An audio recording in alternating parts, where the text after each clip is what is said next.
amazing to be here. Yeah. Yeah, I'm excited. Oh, I don't mind at all. I'm not at all. So I guess we're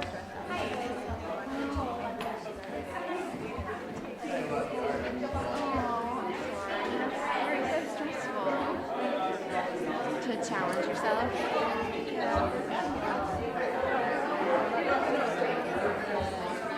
Right, exactly. Yes. It's a very forgiving group.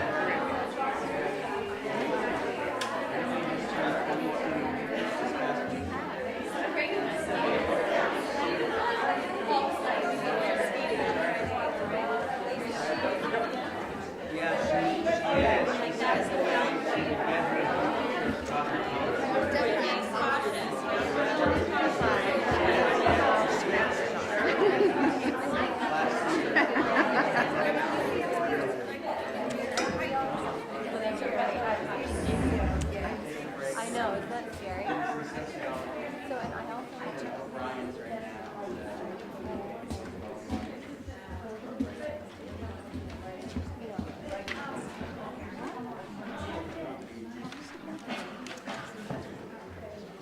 So welcome everybody. Thank you for coming out tonight. It's really a pleasure to see everybody. And I just want to begin by thanking the Board of Trustees for making these meetings available to us. They're tireless workers for our school. They have full-time jobs, most of them, and they are still working for us like this is full-time. And the energy to bring us together is a lot, and I really appreciate the work that they're doing, so thank you. We have a nice program of presentations tonight, and there'll be plenty of time to get your questions answered. But I just also want to appreciate this community that we are all the school. It's not just the board or the faculty or the students or the parents, but all of us together are the community. And it's an amazing place, and so we all are holding that picture, and I appreciate all of you for being here to help us hold that picture of a healthy, vibrant school. So thank you for being here, and I'm turning it over to Greg.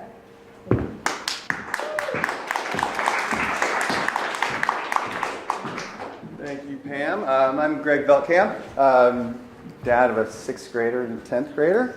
I'm also the chair of the Parent Community Council, which we just rolled out this September, and a member of the Board of Trustees since a couple of years ago, 2 or 3 years ago. I just want to give another shout out to Pam. She's been indispensable for, she told me, 30 plus years to the school. So it's just such a fellowship.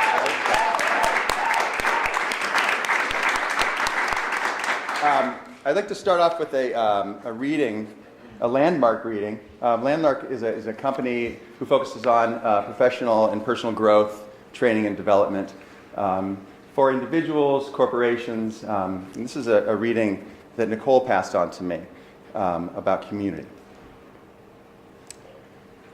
There is no selfhood where there's no community. We do not relate to others as the persons we are. We are who we are in the relating to others. When we think about the communities we've been part of, many of them came to be because of something we happened to be involved in at the time. Sports teams, book clubs, workers on a great project, or volunteer activities.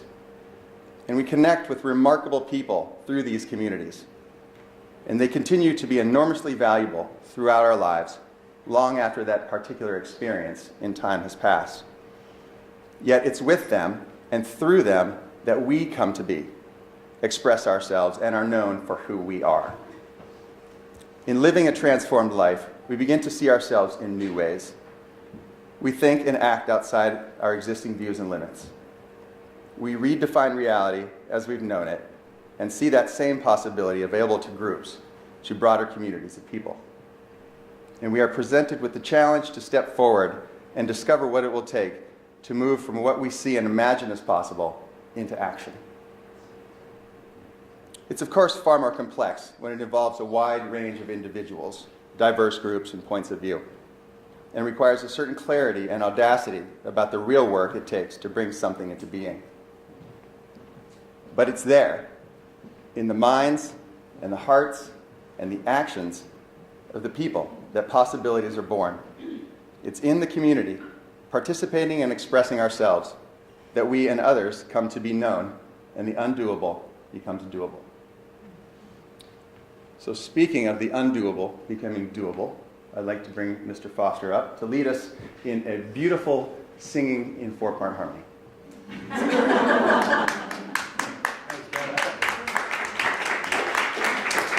I love that reading. That was very inspirational. Thank you for bringing that. I actually want to tell a quick story about something that happened today, since I have your undivided attention. Just to give you a little snapshot of something that makes this school, I think, unique and special in terms of bringing capacities that your children are really calling for, and actually our culture is calling for. We had two of the students from the high school, two of our Chinese students from the high school come to the grade school during our reading session. So this is for about half an hour, from 1 to 1:30, and they gave a beautiful presentation on Chinese New Year. It was brief, and there was the first through fourth grades sitting in the community room. I'll be the fly on the wall for you, and something that I saw there that I found was truly remarkable was really a real capacity to meet the human, and they sat with rapt attention listening to these high school siblings, and I could feel that there was that connection that they had to these children as their sort of older siblings, and they listened very carefully, and then they started to ask questions. Now, this is amazing to me, because there was a stillness, there was a lovely energy, and one of the second graders said this, and you tell me if you think this is run of the mill. She said, I was recently reading a book that was talking about Chinese New Year, and one of the characters in the book had to clean their room. And I'm wondering, why did they need to clean their room for the Chinese New Year? And it was so much introspection, and for a second grader to ask such a question. And that was really the mood of the room, genuine interest.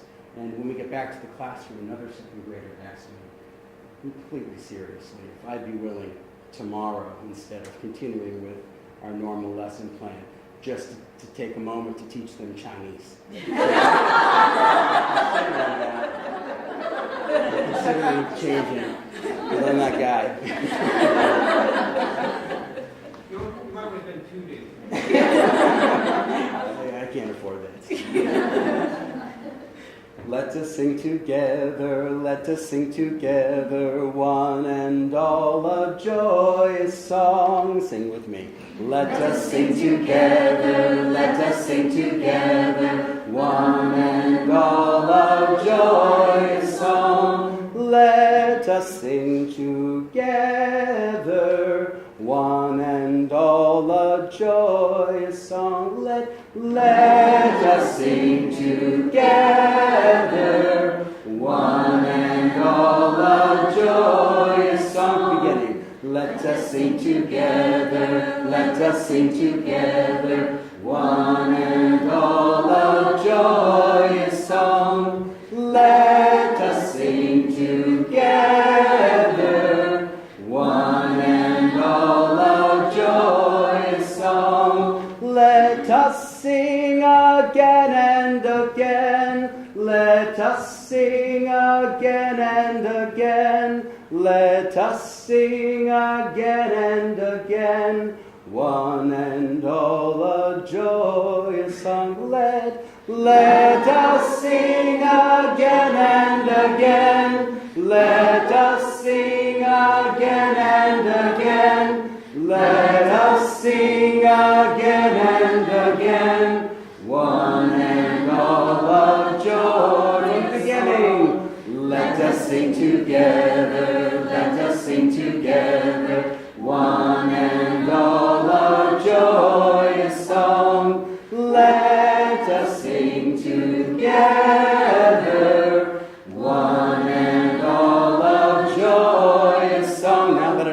Let us sing again and endless meetings. Let us sing again and again. Good. Let us sing again and again. In a good way. One and all a joyous song. Let us sing together. Let us sing together. Courage. One and all a joyous song. Let us sing together. One and all a joyous song. Let us sing. Let us sing together. One and all a joyous song. Let us sing again and again. One and all a joyous song. Let us sing together. Let us sing together. One and all a joyous song. Let us sing together. Together. One and all a joyous song. Let us sing together. One and all a joyous song.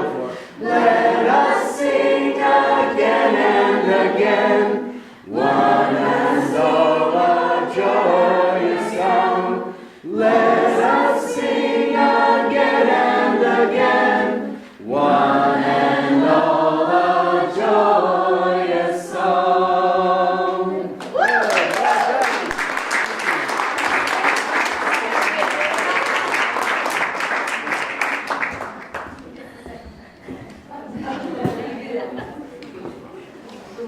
Hi everyone, I'm Lindsay and I do marketing for our school. And last year at our State of the School, our marketing team was thrilled to present you all with our new visual identity. And that included the 3 core tenets of our school that really make us unique. Those are cultivating creative resilience and critical thinking, our curriculum aligned with each developmental stage of childhood and adolescence, and our academics integrated with arts, music, and movement, creating a really rich education for our students. So this year we bring you our school's video, which articulates those 3 core tenets and really captures our school's identity. And it's been viewed 4,000 times, which is really awesome. It's a great success and just part of our ongoing work to share our add to the awareness of our school and our community. So I'm going to play the video for you.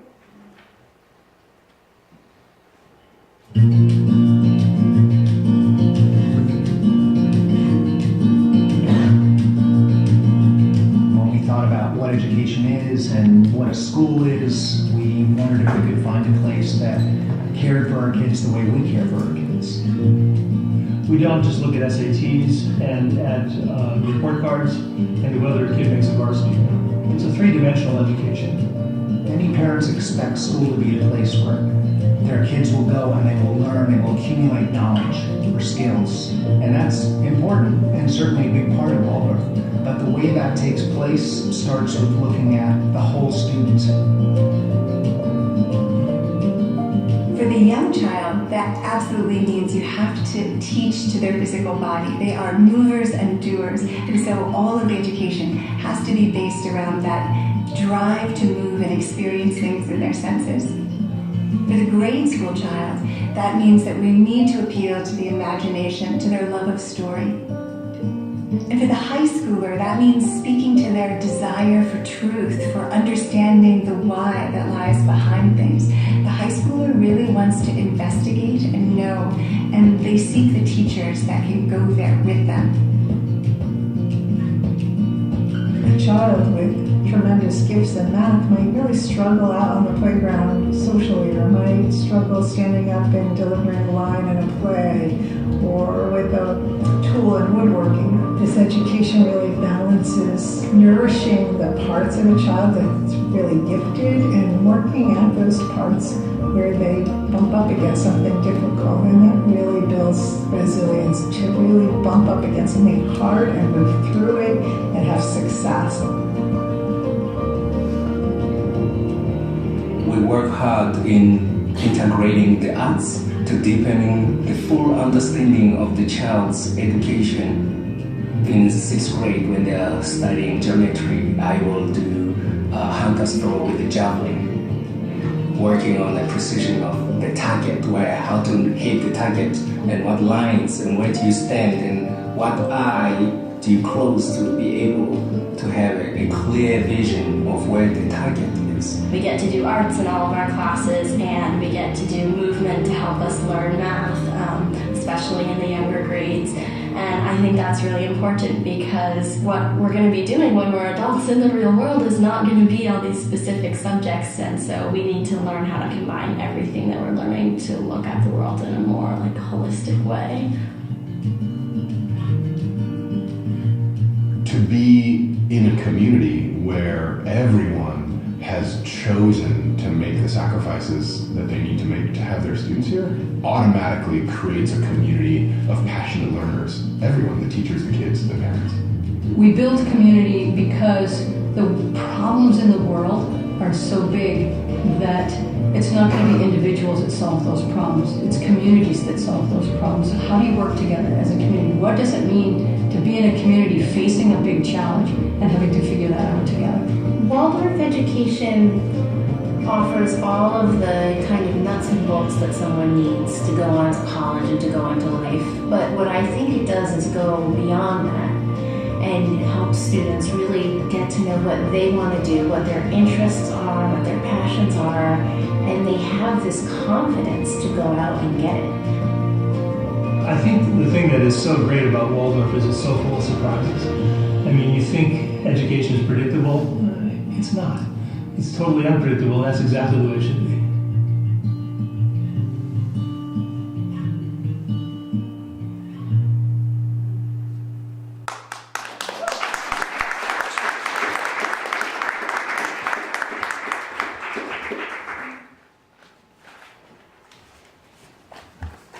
Wonderful, Lindsay. Thank you so much.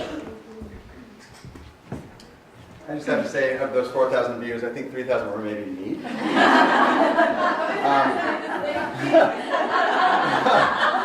It pulls so strongly at my heartstrings to hear these voices and see these faces that I know so well, speaking to this common narrative that all just ties us here to this institution.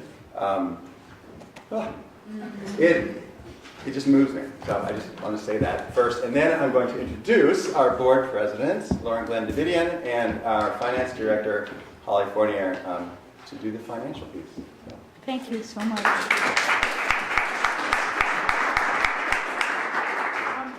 Good evening, everyone. It's delightful to see you all. I think what really stood out for me here in this video is it takes a community to come up with solutions, and we as a school, I think, have always been an outlier type of education, and we have attracted through the magnetic force of our school people who really believe that this is an important opportunity for our children and our families. And so the financial report reflects our aspirations as much as our material needs, which is really the job of the board, which is to bridge our aspirations and our material needs.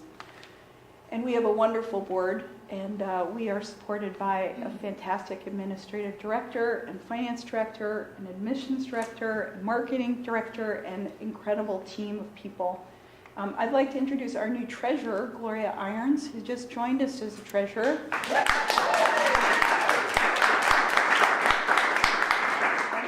Grateful that she has. Dave Tatlock served as treasurer until recently, and we're very happy that he could do that. And Steve Faust, I think, is here, who's our emeritus treasurer and continues to help us in so many ways. So let me just get right to the key points here. I think we're going to get to the key points. There we go. The purpose of this meeting in many regards is to weave community, but also give you the brass tacks of our financial position and what we're doing to be a sustainable school. The board voted a couple weeks ago to increase the tuition by 2.5%. Last year, we increased the tuition closer to 6%, and we as a board felt that we did not want to do that again. But we did realize that in order to be responsible, we did need to include a modest increase in order to cover the cost of increased health benefits, nominal increases in salaries. We're not going to be able to restore the 5% cut to the faculty and staff that we instituted last year with this revenue increase. It does leave us with a $41,000 gap. Keep in mind, the board sets the tuition in January and the budget is completed in May to be voted on in June. So we have some time between now and then to identify how we're going to accrue this $41,000 gap in the budget from new revenue sources possibly, and also trimming to programs. The increase keeps our status quo. It does not add in additional resources for programs. I did a back of the envelope assessment of if we really were able to fund all the things that we wanted to fund as a school, including restoring the 5%, restoring the arrhythmia program, restoring the second language in the high school, paying our early childhood people the way we want to pay them, professional education, adding upper grades capacity, adding special education capacity, it would cost us about $500,000 in additional revenue. So if you break that down into students, it tells you that we would need another 30 to 50 more students to be able to do that. You know, our goal is to get another 20, and we think that we can do that in order to get us to a more sustainable school. And I think the two other points here is that continuing by increasing our enrollment and, very importantly, retention, because after all, the families that we have here are the families that we want to do everything that we can to keep. Those are our two important goals of the board. And we're all concerned with the affordability and sustainability of our school. And so we're going to be working closely with the Governance Council, the faculty and staff, and the families to ask this question, which has been living for the past, well, I think probably since the school started, but in particular for the past 12 months or so. The question is, what kind of school can we support? And that's an important question for us really to ask and to look at. So we're going to be taking up that question in the next several months. Holly, do you want to just speak about the breakdown of our income? Would you mind doing that? Sure. So this is the draft budget for next year, and it's based on a lot of assumptions of how many students we're going to have in each grade next year. And that information comes from Pam in the admissions office based on conversations she's had with parents so far, and also has certain charitable giving assumptions. We had an ambitious charitable giving or community campaign goal of $200,000 for this year, and we're going to continue with that effort into next year. And this year's budget projected actually $186,000 in new enrollments between the time the budget was passed and the end of the fiscal year, because we have a rolling admission season. We continue to enroll. In fact, we just enrolled a new ninth grader today or yesterday. So,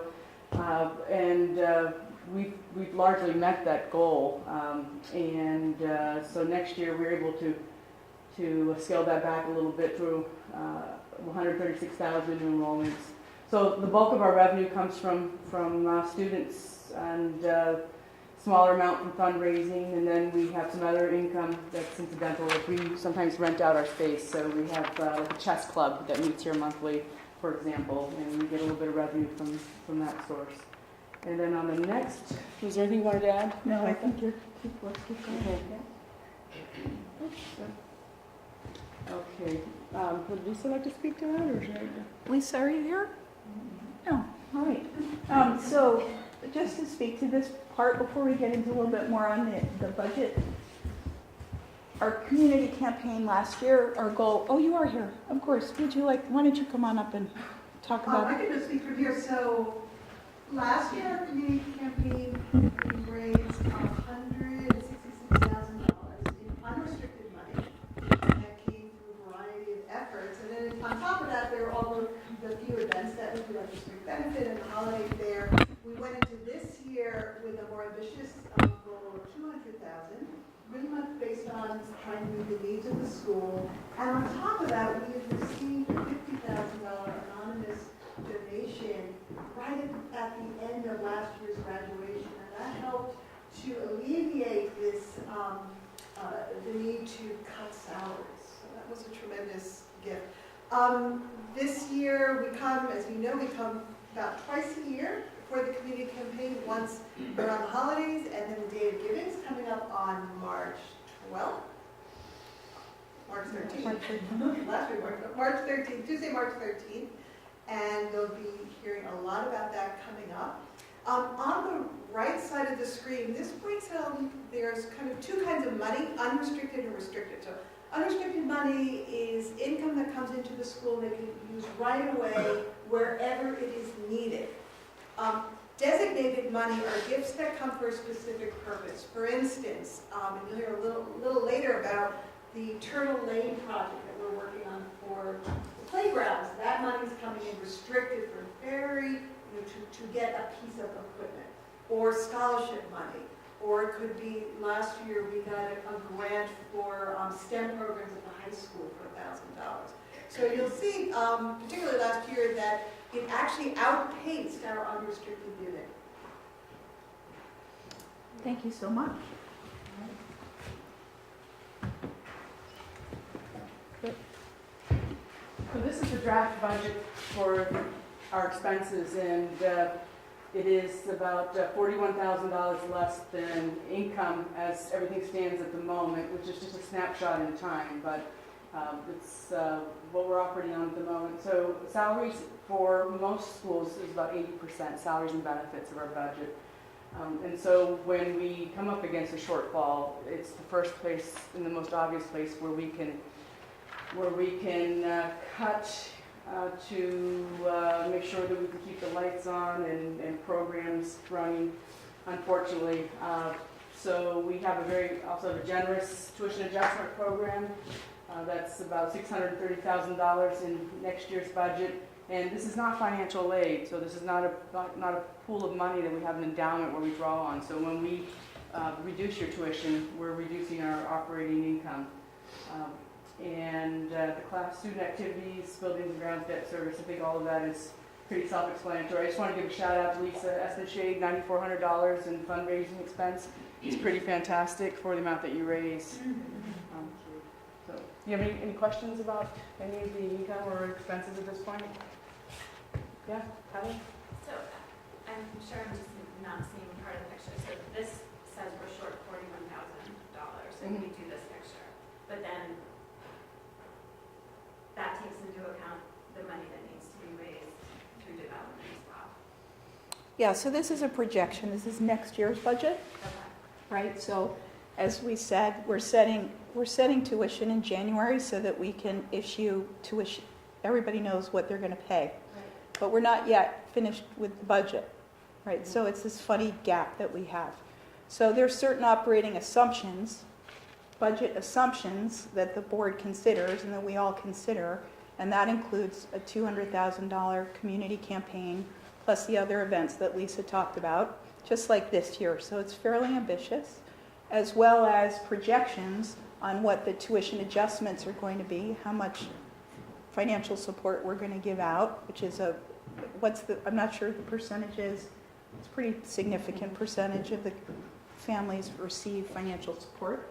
And then essentially what the budgets are going to be for salaries and health insurance, which are the biggest drivers. And then where we have wiggle room and where there's discussion with the faculty and staff is often around student activities and classroom supplies, which everyone's pretty conservative about. And then, of course, the maintenance of our properties and our debt service, which, as you may remember from last year, our debt service was, we did a major refinancing and we reduced our debt fairly significantly. So we're trying always to find the ways to trim the budget. Last year at this time when we set a 6% tuition, we were looking at a $200,000 gap, right? So this year, because of the sacrifices that the faculty and staff have made, and because of the careful husbanding of our resources, we're looking at, $41,000 is a lot of money, but it's also 1% of the budget. And so if we actually enroll more students than we're anticipating, that would reduce that $41,000 gap. Or if we raise more money through development, that would go towards reducing that gap.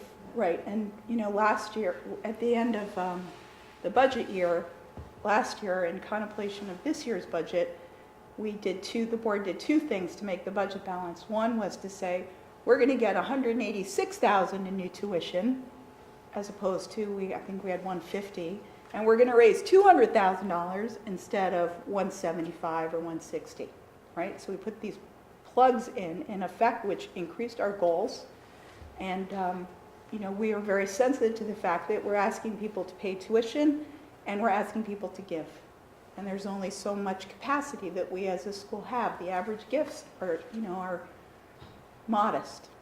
And then once in a while we hit a home run with someone who's so moved by our high school graduation that they say, we want to give you from our heart $50,000. Does that answer your question? Other questions about the budget or handling of the finances or, yes? Can I say something? Okay, so I might be jumping the gun, so excuse me if I'm stealing anybody's thunder. But one of the things that I think about a lot, having a longer view of the school, Steve and I have been together 12 years now, and this is the wrong group to be preaching, this is the show up group, but when we as a community don't show up to volunteer our time, the school has to fill that gap with a paid staff member. So like back in the day, the spring benefit was completely organized by volunteers. The holiday fair was completely organized by volunteers. And now we as a community don't show up the same way, and so the school pays our lovely staff people to organize those events. So it's not just the showing up of being a community and wanting to be involved and wanting to give back to the school, but there is a financial piece to our showing up. And I'm not saying anybody should rush out and say, I'll organize the spring benefit. People should stop asking me to do that. But it's just another thing to think about when you have your friend that you have coffee with who doesn't ever show up, to maybe be like, hey, maybe you could. Thank you. Yes, hi. At other schools, there's the option to sort of pay if you don't want to participate. Like at a kindergarten where I was, you could either pay $175 or show up to the work days. I don't know if you've ever floated that idea. Thank you. Good idea. Thanks. Other thoughts, comments? Yes. Can you Christine. go over again? Sorry. Can you go over again the faculty cut? So last year it was a 5% cut, and the budget that you're proposing maintains that. Yes. It doesn't restore the 5%. It doesn't restore that. Doesn't increase. Right. I mean, the board is quite clear that we are not going to ask the faculty and staff to take any more cuts. Right. That was more than most people could take. Yeah. So Lauren Glendon, I know that salary line is salaries and benefits, so no one check anything at me, but what would it take in terms of dollars what would happen to that 41 if we restored the 5%? Right. So 1% is about $17,000. If I'm correct, Holly, is that right? Yeah. So it would be 17,000 times 5. Yeah, and the cut that we were contemplating was about 8 or 9%, which is why that $50,000 gift was so important to us at the end of last year. I wonder if there is some benefit to being really deliberate about that. And I'm preempting what I'm about to share with the crowd, because one of the things that we'll see in the parent survey is how vested families are with their class teacher. Yeah. And we're going to talk about community, we're going to talk about parents' emotional attachment to the school. Sorry, I'm going to talk about all of this in just a second, but I think it's really compelling. What I'm about to show you is that when parents talk about what they perceive as the school, it's all about community, it's all about emotional attachment. And I'm going to suggest that an emotional attachment to the school one of those relationships is parent to teacher and student to teacher. And I wonder if parents understood what that meant, that 1% times 5, what those numbers meant, if they would, to Caitlin's point, show up in a different way. Thank you. I don't know if that's true or not. I'm just putting it out there for some consideration. Excellent. Thank you. Yes. I just have a question regarding salaries. So there's the 5% cut. Are you still able to maintain teachers who are, stepping up in terms of the salary levels? Is that able to be maintained? Yes, so we've, 3 years ago, we had to freeze the step. But part of the way through the year, we received a gift and we were able to restore it. And then, so each year, faculty and staff are awarded steps for experience ranging between $350 and $550 a year, depending upon years of service. Well, but not totally, because the steps were trimmed too. In this last 5% on 5% on the staff, yeah. Yeah, it's salary, base salary plus steps, less 5%. Yeah. Oh, so okay. Any other questions on the budget part? These are all good questions, and you should feel free at any time to ask them, to venture ideas, to poke holes in the approach. I would say, the board thinks about this quite a bit, and we welcome the involvement of the parent community in these deliberations. They're really important for us. One of the things that the board did make an investment in a couple years ago was marketing and outreach and recruitment. A very modest investment, but I think we've leveraged it really to the best of our ability. And we're always thinking about different ways to talk about our school and to talk about what it costs to come to this school. We, in effect, have been providing a sliding scale to all families, but we've never really marketed in that way. So what you're going to start to see on the website is a sliding scale, a publishing of a minimum and a maximum tuition, which really just articulates our practice, so that when someone comes to the website and they see they don't just see the maximum price and they go, oh, can't even start to talk to you. They see that there's a minimum and a maximum, and that ideally that would be more likely to open a conversation and move more people into the funnel, as we say in sales talk, which is not always Waldorf talk. So it more accurately articulates our process for adjusting tuition.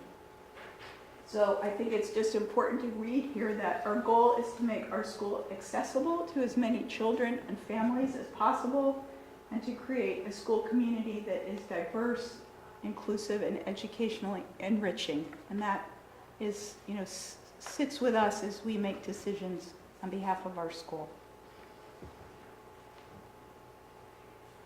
There's another decision that the board made, which is to initiate a tuition insurance program. We found that when families withdraw their children, this is very difficult for the school because we've counted on those dollars, and it's difficult on the families who are obliged to pay 60% of the tuition after a certain point. So this has happened enough, and it's created enough, I would say, not only financial duress, but emotional difficulty, that the board, after 2 years of consideration, is going to be implementing a tuition insurance program. So there'll be 1.45% of your tuition bill will be added for this tuition insurance, which means that after your child is in their seat for 15 days, and after September, that you will be able to honor your commitments to tuition, and we'll be able to recover a certain amount of money to honor our commitments to the community to pay our bills and as we budgeted it. Did you want to say more about that? Do you want to add anything more about that? Does anyone have any questions about tuition insurance? Yep. Hi. I want to know if there's an option to not accept it. I mean, for some of us, Yeah. we make a financial decision and we do it on an entire year. So is there a waiver for it? Well, the way we could have priced it one of two ways. We could have priced it so that it's on the whole tuition, which gave us a lower rate, or we could have priced it on partial participation, which would have increased the rate considerably for the whole. So we opted this year to accrue it on the entire tuition obligation, and that gave us a rate that was 1.5% as opposed to a 2.5% rate, which we felt wasn't really tenable and wouldn't have served the goal. I just don't understand if there is this tuition insurance and someone leaves, then do they not have to pay the 60%? Well, it depends on the circumstances and the timing of how much, the actual tuition insurance coverage ranges between 60 and 75%, depending upon the specific reason why the child is being withdrawn. So the point behind this is to make the school whole. So for instance, if there was a sickness or death, I think that's a 75% coverage after the 14th day in school. And so the insurance 75% of the total, or 75% of the 60% we're usually? No, 75% of the total unused. Total family obligation. Yeah. So if you pay $10,000 a year in tuition, then, and you have a death, then it would cover 75% of that obligation. The family would still be on for 25% of that obligation, which, depending on where it hits in the school year, you know, it makes a difference. Like, you may have already paid that 25%, right? And if you have if your tuition obligation, and as of September, you're on the hook for 60%. You've already paid the first quarter, presumably. So you've paid that, you're on the hook for 60%. This tuition insurance makes sure that the school gets paid that 60%, and you're not obliged to pay that 60%, even though you're withdrawing your child. Okay. So what happens? You don't have to pay the 40%. I'm sorry, I don't know why, I just don't understand this at all.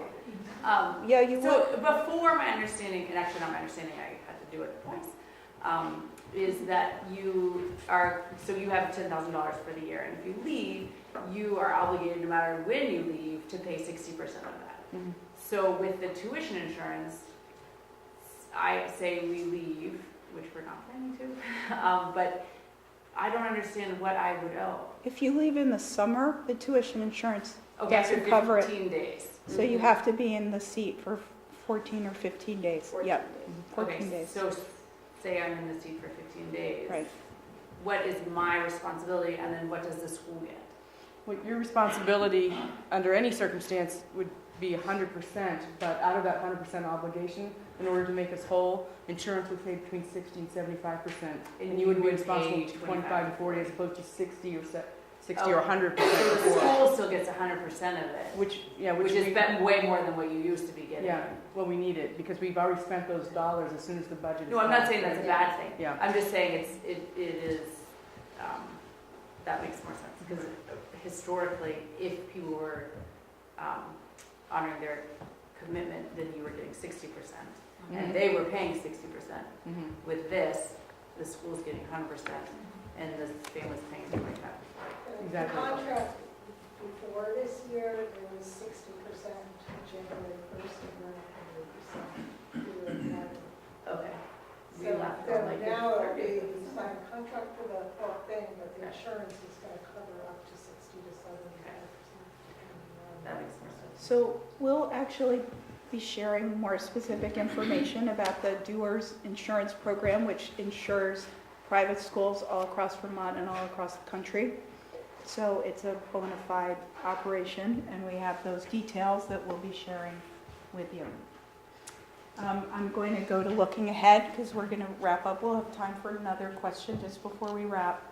So we believe that our education is more important than ever, and we think that by focusing on retention and recruitment, that we'll be able to build and continue to build a sustainable school, and that we can do that together, just like that reading that you read earlier about how working together, rather as individuals, we can actually continue to create a future for our children. I would just close by saying, this year, in setting tuition, I realized since I have a 12th grader that, oh, we're not going to be paying tuition next year. But that was such a fleeting thought, because what I really felt was how it's my desire to continue to be part of this community. People like Sharon, people like Steve, and that even though our daughter is graduating, that we're still very much connected here and will always be. And I think that's part of the real value and beauty of what we have together. You have a question before we wrap? And it may have been covered. I just trying to get an idea about the sliding scale and being full paid tuition and then, for lack of a better term, discounted. Can you give me the percentage margin on the difference there for what you'll be willing to lower a full tuition rate to accommodate? 44%. How much? 44%. That's based on financial need. Well, I understand, but that's a heavy hit, and then to ask for, I'm just struggling with the insurance part again. Here, it just seems, I'll leave it at that. We realize that. Yeah. Did you, Pam, just want to say in closing your view on enrollment and kind of your picture for the school looking forward, and then we'll move on to the parent survey findings. Yeah, admissions department's been extremely busy this fall and early winter. It's busy in all three buildings, and the early childhood program's looking like it's going to be full with the wait list next year, and high school's been, all three buildings have been really busy. I could use 3 of them right now. So it's really exciting, and it's really moving because, giving these tours to people. I gave a tour to a 6th grade girl yesterday, and she walked in, even seeing a class all of boys. The family left like, oh my God, the father's like, I want to go to school here. It's really good to walk into our school classrooms and see what's going on. And so it's a privilege to do this work, and it's really busy right now, which is really exciting to me.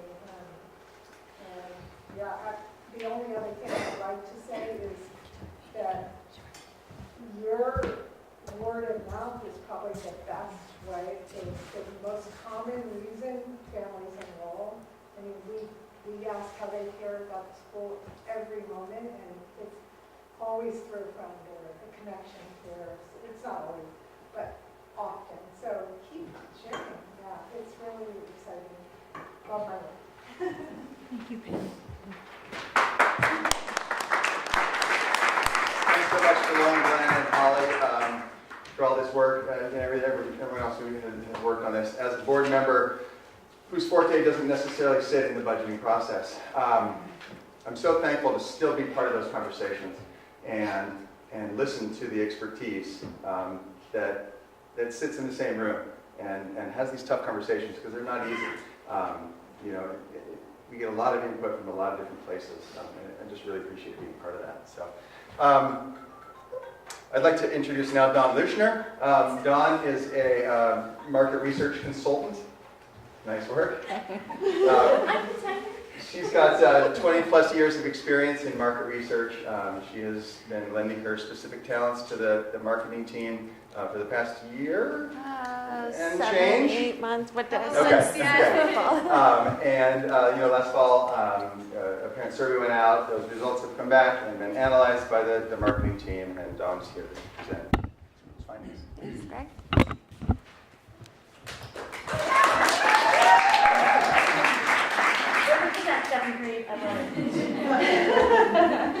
My team's showing up for me. So first of all, before we get into the specifics of the parent survey, I just want to say for all the parents in the room that responded to the survey, thank you. Because regardless of how well we wrote the questions or how awesome the programming was or whatever analytics we ran on the data, it wouldn't have meant anything without the input from all of you. So that was instrumental in even having this conversation. And so what you'll see tonight is a high-level look at those results. I am happy to talk about them ad nauseum, as Lindsay will testify to. So if you have questions after, please seek me out. The other thing that you should know is as we look at the results of the parent survey, we heard from 68 parents across the school community. So from early childhood all the way to high school, 68 total responses. What I can't tell you is we don't know how many parent households that equals. We would love to know the answer to that question. We allowed parents to answer the survey anonymously, so we didn't have a way in this last round to tie parent households together without everyone giving their name, and that didn't happen. So next year we've got some technology that will help us retain people's anonymity, as well as helping us understand the count of number of households. So that's looking forward. And right now we will look at the current. So one of the questions you might remember in the survey is, what's the one word you think of when you think of the Lake Champlain Waldorf School? And I know this is really tricky for many of you, because like me, I often want to give context. I want to tell the story. I want to tell more. And so this was a really disciplined way of saying to parents, you've got one word, tell us what it is. And so what we saw from that one word is that parents have this deep emotional connection to the school, right? Like, look at all of these words. They're community, caring, nurturing, intention, some struggling, awesome, vibrant. They're all of these words that speak to the depth of the emotional relationship that we all have with this school. What we don't see are what I coined as functional benefits. So there's not competitive isn't in there, college prep isn't in there, rigorous isn't in there. It's really those emotional feeling features that we're talking about. The flip side of that is that not everyone had a positive thing to say. There are some negative words in there, struggling, insular, depressed, etc. But again, we're still talking about feeling words. We're not talking about practical things like negligent, unreliable, etc. So the takeaway from this picture, this word cloud that was created as a result of this question, is that parents have this emotional attachment to the school. And I'm not sure if everyone is as familiar with word clouds as I am. So the bigger the word it appears in the circle, the more times it was mentioned by someone that responded to the question. So community, nurturing, caring, those were the three most mentioned words among the people that responded. Can you remind us of when this was filled Oh, out? absolutely. So the survey was distributed mid-November through mid-December, and then we closed it right after the holiday fair, I think is when it shut down. Yeah. So we felt like that was actually pretty good timing because the Parent Community Council had just started to ramp up, but hadn't yet done so. So we feel like we have a really good baseline read that will help the Community Council move forward.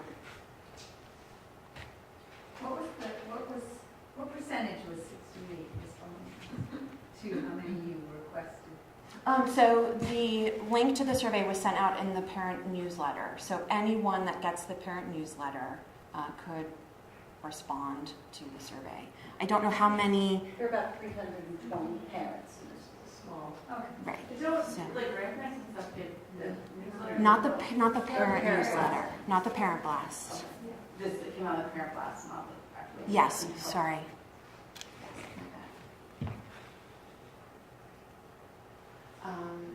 So the other thing that we looked at in terms of survey results is parent satisfaction with a whole list of different things. Everything from outdoor education to learning styles to academics and movement class and the board. And we tried to make a rather comprehensive list. And so what we found was that parents are most satisfied. So these things are all ranked from high to low. And that's tiny text, so I don't expect anybody to be able to read it clearly. But what we found is that parents are most satisfied with the day-to-day classroom experience that their children are having. So integrating the arts, outdoor education, child's relationship with their class teacher, class sponsor, and certainly the whole child paradigm, the head, heart, hands. Where we start to see declines for parents, just one thing that I want to mention, as we look at these scores, they range, high 80s and 90s up here, and 50s and 40s down there. It's more important to think about what comes to the top and what's at the bottom, not necessarily that this one got an 81 and that one got a 68. With a sample size that's 68, we don't want to start making too much of a big deal about this is one number and that's another. It's more about these things rose to the top and these things are at the bottom. So those are the things at the top. The things that fell to the bottom are sort of those less tangible, less palpable things for parents. So oversight and transparency, it's hard to read there, but board of trustee involvement, oversight of the health of the school. What was that last one? It says board of trustees involvement and oversight of the health of the school, transparency with which staff manages the school, and the health of the parent body. Those are the things that are falling to the bottom. And what I'd like to point out here is that the satisfaction is low on those things. And what we'll see in a few minutes is that those are things that can be addressed rather quickly. This lovely chart, which I wish Mark Taylor had gotten his hands on before the meeting, but this, to the best of my ability, shows the school's brand health. And so what we're talking about here is measuring the school's asset. So it's brand health, it's brand equity. For those of you in the room that are familiar with market research, brand equity this would be it right here. So we're talking about things like, I am familiar with and understand the school's mission. This point is 100 all the way out here, and that's really quite strong for parents. Uniqueness. The school offers a distinct educational experience that other schools do not. Again, parents are scoring the school really high on these brand assets. Favorability. Teachers provide a positive learning experience for children, and quality. The school offers a high quality education. So where's the gap? The gap is over here in this little orange circle. It's sort of the opportunity space is what we're calling it. And this is where there's this space left, and I like to think about it as parent engagement. So compared to these other measures, parents are less likely to agree that the school fits their child and meets his or her needs. So that's the space where there's work to do relative to all these other strong things that you can see if you think about this as a web, like a spider web almost. This is the string that's the weakest. And so we want to pull that string back out to this corner so that it's as strong as the other things that we're measuring. Can you say that again, what that circle is? This one down here is fit. The school fits my child and meets his or her needs.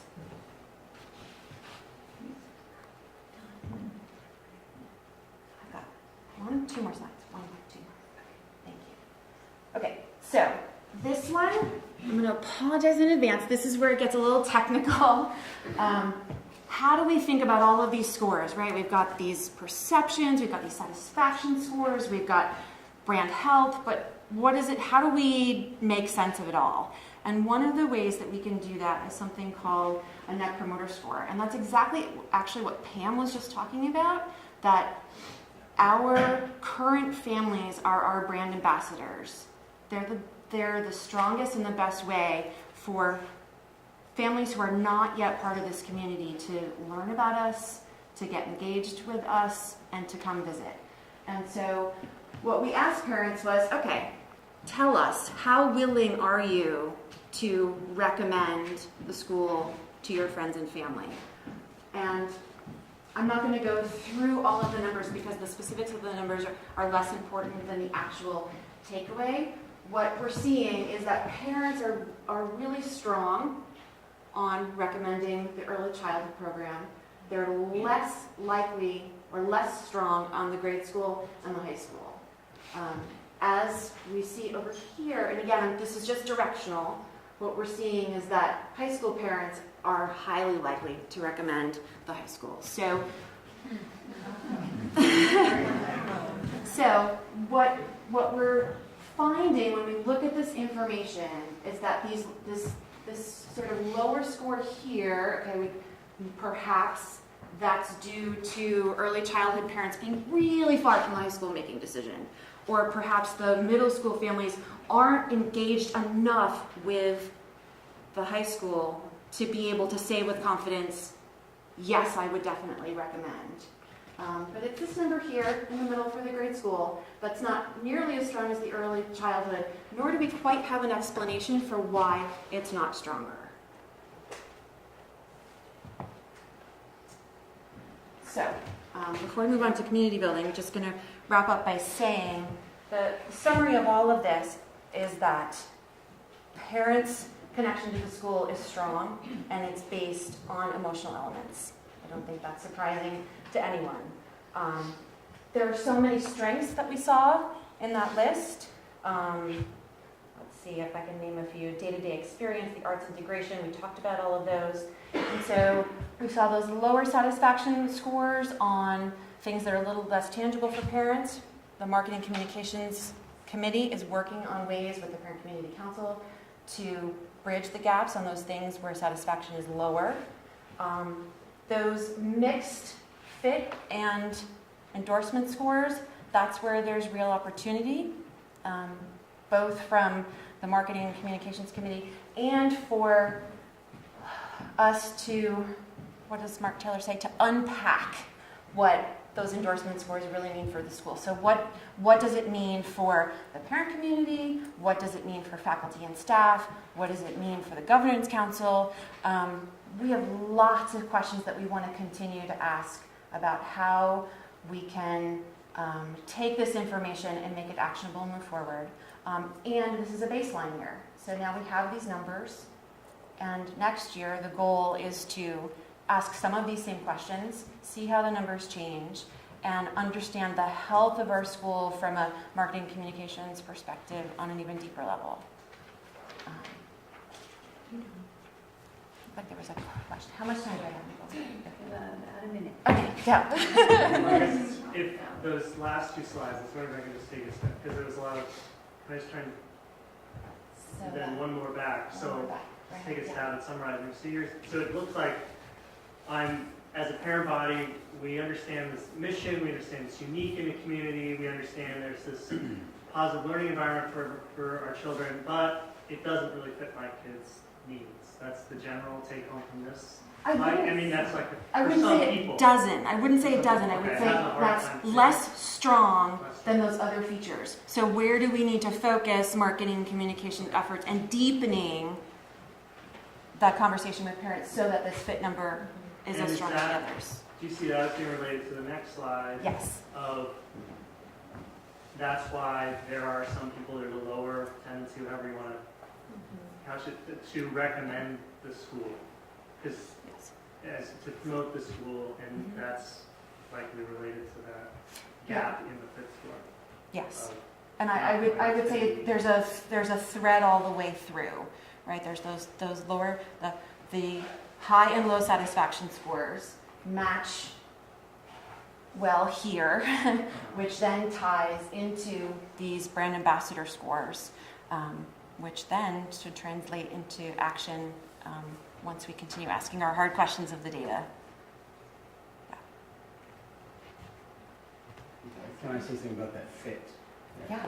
What occurs to me is it's a unique environment that parents that choose the school for the children are choosing this school compared to other options out there, including homeschooling, unschooling, alternative approaches. So I wonder if in the next survey there could be some clever question to try to understand if this is related to Waldorf schools, our Waldorf school, or school in general.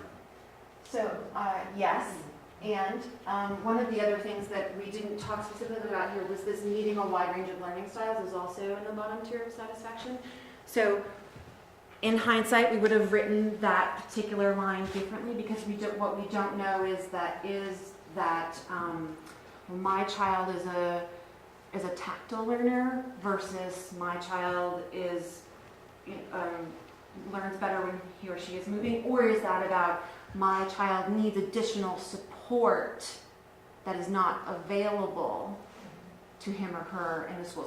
So we don't, so my supposition is that some of that fit is corresponding to this line here, but we don't know how that was specifically interpreted in order to know if there's a direct connection. So we had some of our own learnings for next time. Actually, I have a question. I know you're supposed to wrap up.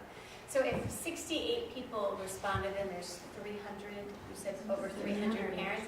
So when you look at that, you look at these numbers, I mean, I get that there's a takeaway, but how do you, if more people respond next year, how do you continue to build on it? Because I wouldn't want somebody to look at this and think, ugh, be nervous about it, but more like this is a brushstroke and we're starting to get into this and to learn more about us and our community and how we can better serve all of us. Yes. Okay.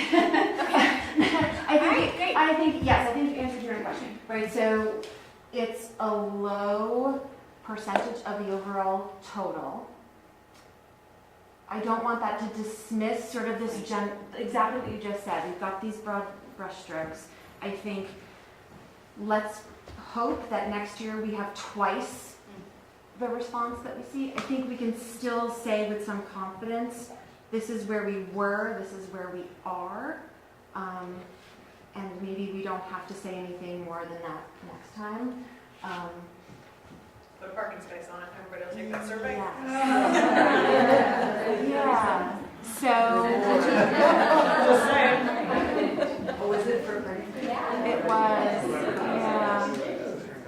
So, maybe we should think about, so the data is really, really valuable. So we should assign a equally valuable incentive next year. Yeah.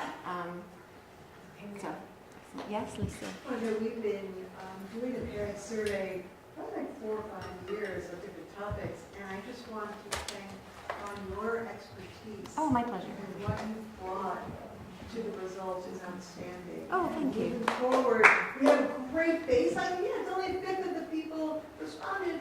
That's a great place to start, and it's going to be really interesting to see over the next few years, especially what's that, the web one? The radar, where that yeah. goes. So thank you for this.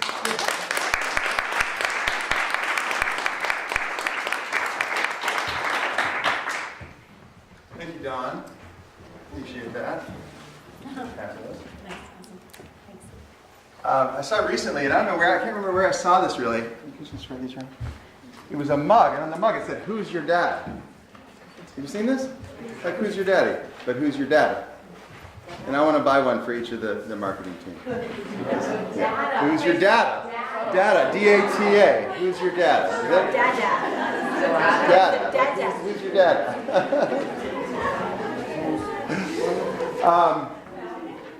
So that's great. So really some interesting feedback that comes out of those results. As we talk about building community, when we think about a community, we think about everybody, right?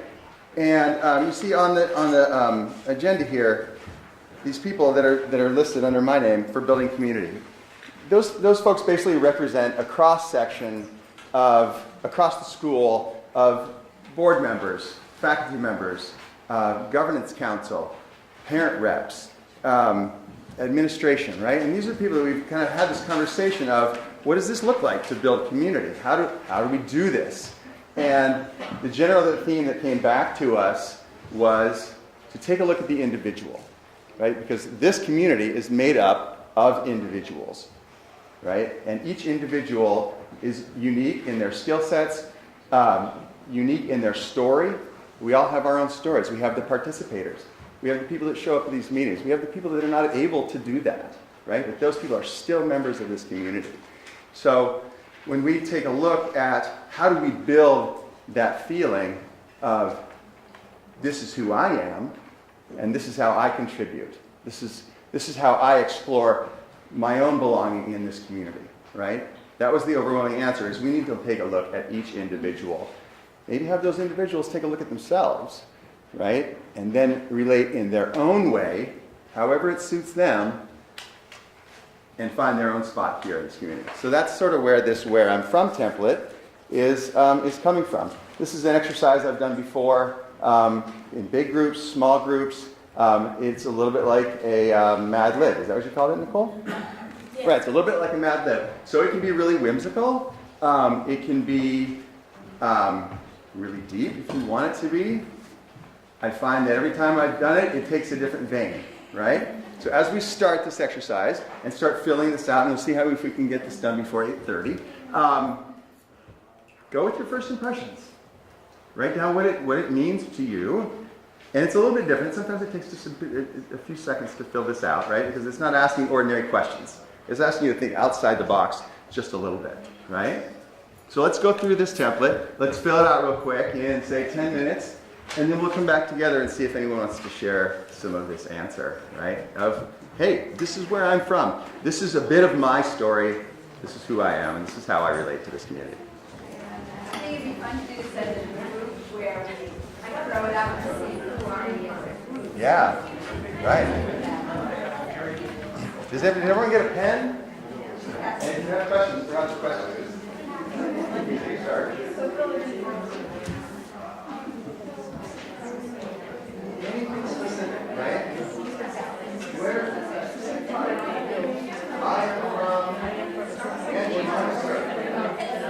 right? I am from the Boston Red Sox. From, as it relates to specific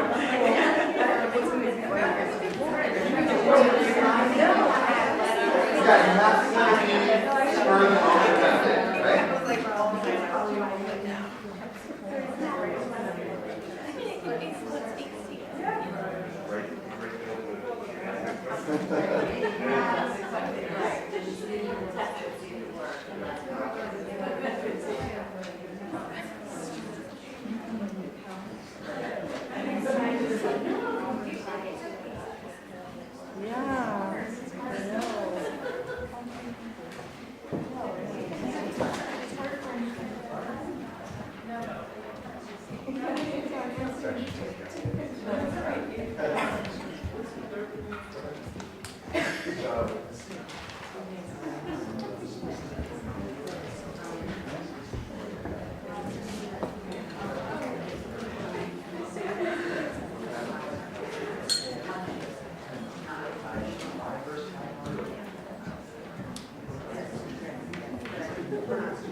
Again, it doesn't have to be deep, it can just be right on the top of your head.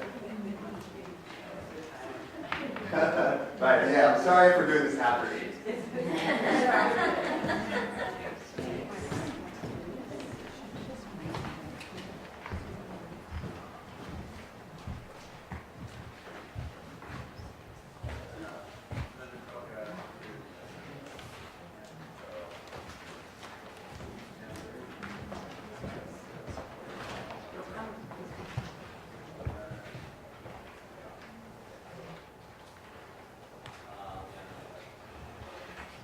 Juniors?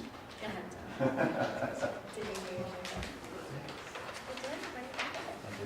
the car, wait here. You stretch on stretch. That was the top of my head. You stretch on stretch. It was just like you all over the top.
can finish up as we start to share this. There's one little piece of sharing that I would like to do, which I am just flabbergasted by. If that's a word. And Lisa passed this to me right as I walked in tonight. A little update on the Turtle Lane Master Plan. Our new playground structures are crossing the Atlantic. The plan is as the ground thaws, we will install. We'll have new playground equipment, cool spinners. We're going to be upgrading the labyrinth and paving a blacktop area outside the 7th and 8th grade classrooms. That was already in the plan. This new piece of information, we have an anonymous donor which has more than doubled their pledge to help us realize the master plan at the Turtle Lane campus. They have promised us $215,000 that will help us fund the Act 250 process and some of the play area renovations beyond pushing the Act 250 permit, which takes about a year, but it's a huge donation. It just gives me shivers almost to think about that. So I know a lot of you have seen that master plan. Yeah, here it is. So just a moment to realize that that is on its way to happening. It's pretty amazing. Lisa has a thank you card that will go out to this anonymous donor out in the foyer for afterwards if you'd like to sign. So, thank you so much. I don't know who to applaud, but that's amazing. So, super exciting. If you have questions regarding master plan, playground at all, please see Steve Willoughby ducked in the back after the meeting, okay? All right. So where I'm from. I guess I'll just start. This was great because this just every time I've done this has been a little bit different. Something pops in my head and you go down that vein. I'm from Stretch Armstrong and from Hot Wheels and Big Wheel. I'm from the threadbare basement carpet, from too much skateboarding back and forth. I'm from the Northern Lights and the Mountain Heather. I'm from tuna melts on Sunday afternoon and excessively cleaning my plate. I am from Jacobus Hendrik and Hendrik Jacobus, and from Trencha. I am from the red, hot, bursting temper, and from eyes bursting with tears.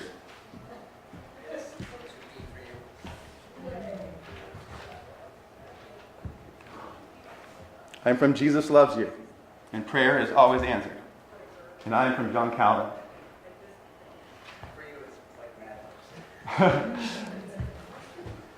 I am from Friesland and Oliebollen and Rugered. I'm from the banks of the Jefferson and the gates of the Yellowstone, in the early morning hours of yet another milking. Anyone else? Just give me a moment.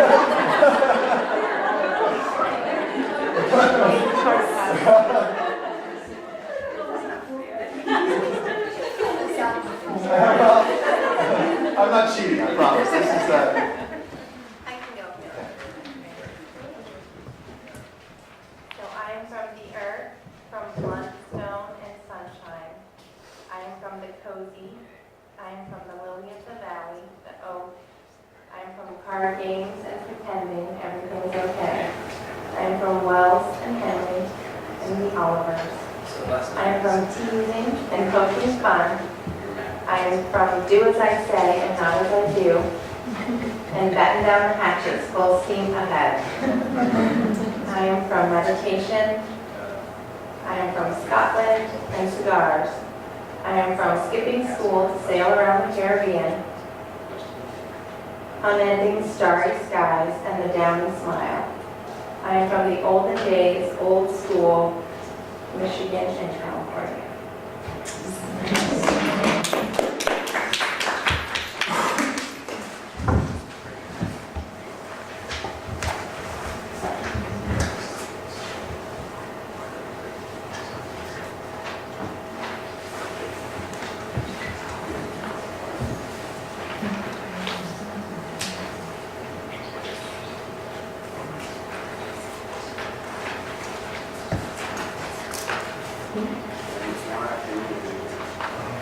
Anyone else? Marie Pine. I want to read, so I didn't write, so I won't read that one. I'm from popover pans, from cow identification anklets and handmade clothes. I am from the Victorian with the fancy wallpaper. I am from the asparagus bed, the poppy collection. I am from laughter and bread and puppet, from Sweetie Pie and Mama Lady, my two grandmothers, and the Beats Girls. I am from the storytellers and political conversations, from Watch Out for the Kidneys and Get Your Thumb Out of Your Mouth. I am from walking to church on my own for 5 years. I am from Villages of Vermont and Eggs on Bacon on Toast. I am from Oceans of Maine and Malls of New Jersey.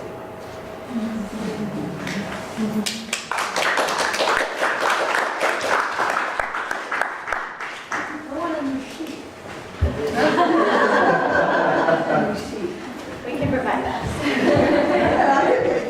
Good luck.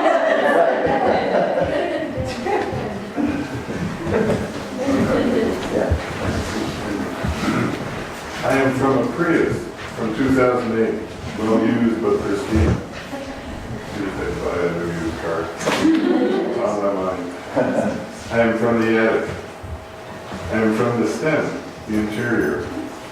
I am from escaping in silence from my mom. I am from the gathering and the laughter. From sit down and read a book to stop being so enthusiastic. I am from a new Unitarian University. I am from the Bronx and steak and potatoes. I am from the mother who shooed away the cows with a broom and the kitchen that kept us warm when the electricity went off. I am from the country and the porch on the cottage and the lake.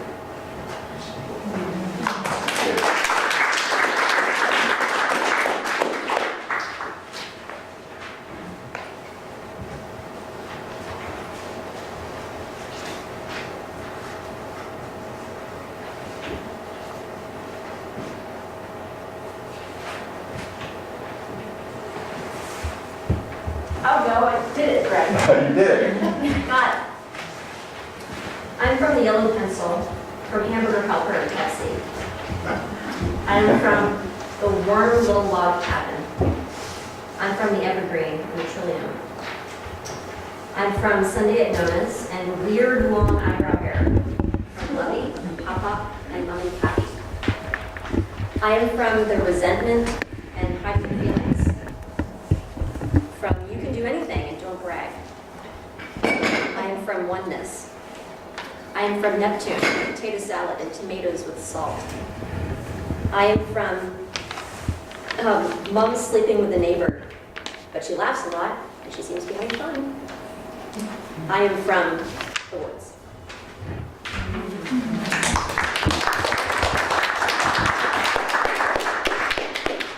What else?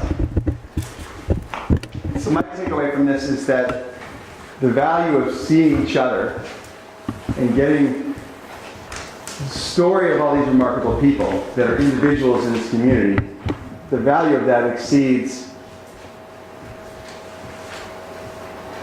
I don't know what it exceeds, but I know that it's there, right? And I know that there's fun to be had and there's some work to be had, and that knowing the value that each of us bring to this community makes that work and that fun, and the whole reason that why we have our kids here so much more enjoyable for all of us, and then that then exudes out to our kids and their education as well. So that's what I took away from this at least. So that's all we have. I really appreciate everyone coming tonight. And oh, we did, yeah, we did. Were you getting snacks? I just wanted to say Yep. thank you to Nicole for organizing this event.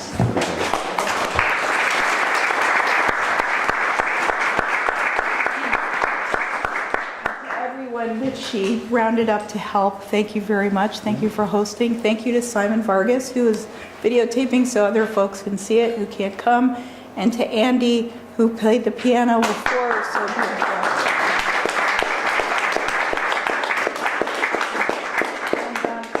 For the kindergarten bread, because it's really all about that.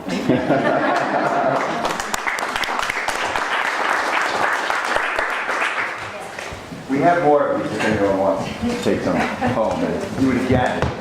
And again. Pens back if you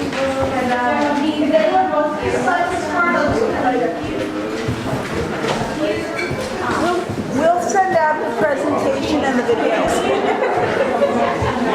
Yeah. Thanks for that nice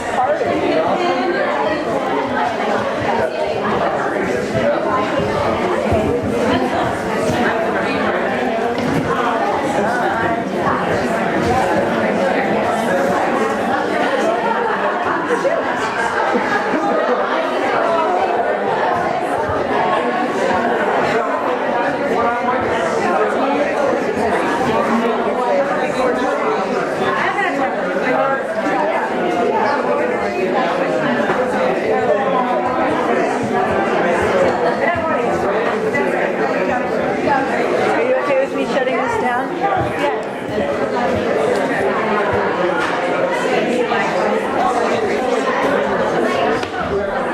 Don't close that. It's a map of the grade school campus. So the grade school, yeah. There's a master plan. So they're replacing the playground that we decided we need to buy. So it shows to improve the playing fields, the drainage of the driveways, and that's all the playing fields. That's the labyrinth, the old labyrinth. Right? Now the labyrinth. Here's the grade school in the first grade to get you in the kindergarten. And the grade school. Okay, and this is going to get paved. Kids can go out and play on it. New bridge. And then this is going to be a raised bridge. And the play equipment is going to be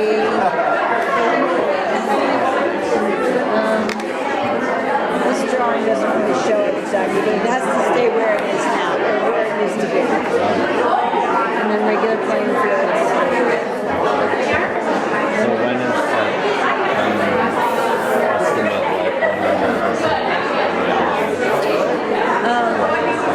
So the new playground equipment is coming for this spring. Installation as soon as the ground thaws. And then the other improvements require a revision to our Act 250 permit, and that's what this donation is. That's one of those things you spend a huge amount of money on, and you hope you actually get the permit, and they're funding that process. And then we have to raise money to do the other part. But we have permits for the new playground equipment, which is really awesome. This big climbing bubble, so pretty excited about it. It's always good to come back and visit. It's big enough that big kids can come. That was the challenge. Little kids to big kids could still enjoy it.